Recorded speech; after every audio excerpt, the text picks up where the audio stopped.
for some years now, when I consider America and when I consider the politics of America, I see basically two camps.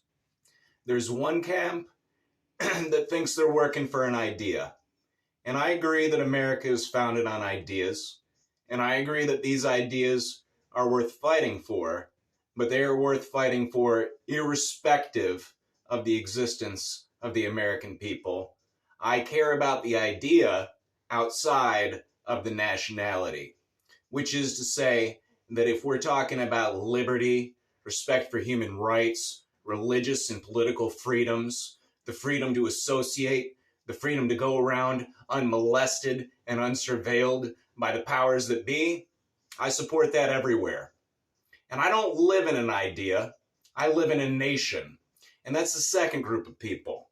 Now, these people I tend to not like that much, but what I do like is winning in political elections. I like when people who believe in human rights and who believe in liberty end up in positions of power and authority.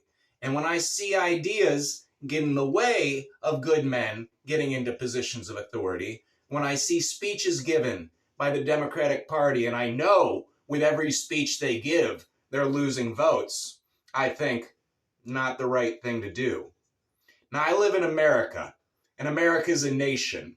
It is a nation outside of the Constitution. When I drive through the streets, I see people all going about making America. When I stop at the coffee store, they're making America. When I go to work, they're making America. I see them every day, making America.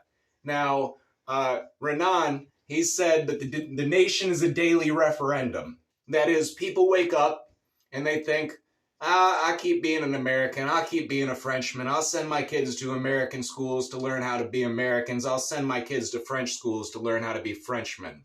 All right? So that's how the nations are created. They're created in schools and churches and workplaces, and it's basically a daily perpetual referendum as to the existence of that nation. And any nation, at any time, can fall apart. Yugoslavia existed. People loved Yugoslavia. Yugoslavia was founded on an idea, and then the nations within it continued to exist while the idea died. The Soviet Union was founded upon an idea. It had nations within it. The idea came into question. The nations survived. Now, America does not have nations within it other than many, many Indian nations. And I believe that they should have political freedom, autonomy, and essentially independence, but most people don't. Most people think we are one nation, under God, indivisible, and the idea part is liberty and justice for all. And the idea part is worth dying for, but honestly, if we didn't have this idea and foreigners were coming into our land, walking down our streets with guns, we'd be out there shooting them.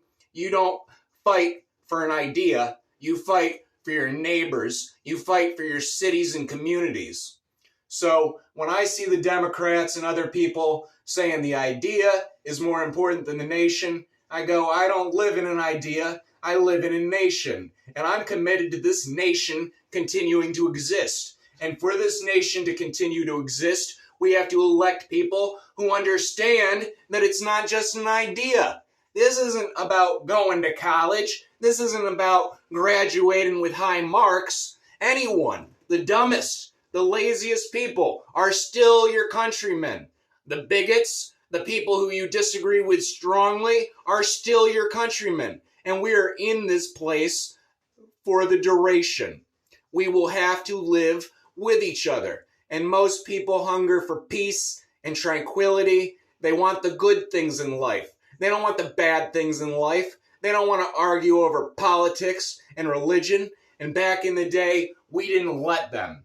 We didn't talk to each other about politics except a few weeks before the election, like sensible people. We didn't talk about religion because we assumed if we're breaking bread together, we all believe that God is love and nothing else really matters. So I'm urging all political thinkers, all people who want to win elections, Stop talking about living in an idea. Start fixing the nation in which you reside. I see squalor out there. I see rage and hate out there. I see intolerance and bigotry out there. But what I also see is many, many, many more good men and women struggling, trying to raise families, and doing their best to see God's work done here on the planet Earth. God bless America and everywhere else.